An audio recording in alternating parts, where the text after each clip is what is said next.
ሰላም ጤና ይስጥልኝ። ስሜ አብርሃም አሻግሬ ይባላል። በህብረተሰብ ጤና ላይ ነው የምሰራው። ዛሬ በህክምና ውስጥ ስለሚያጋጥሙ አደገኛ የማስጠንቀቂያ ምልክቶች እነግራችኋለሁ። ይሄ ማንንም ግለሰብ ወይም የህክምና ተቋም ብሊንግ ለማድረግ አይደለም፣ ለግንዛቤ ነው።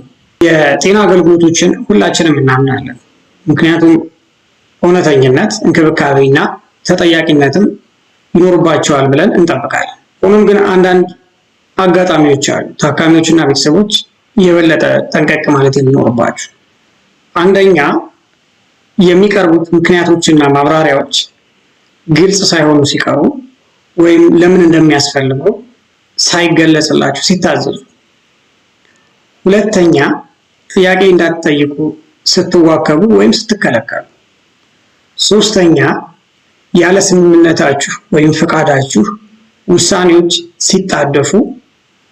በእነዚህ ወቅቶች እንዲህ አይነት ሁኔታዎች ሲያጋጥሙ ሰከንድ ኦፒኒየን ወይም የሌላ ሐኪም አስተያየት መጠየቅ ነውር አይደለም። ይህ የጤና ትምህርት ነው፣ የህክምና ምክር አይደለም። ስላዳመጣችሁኝ አመሰግናለሁ።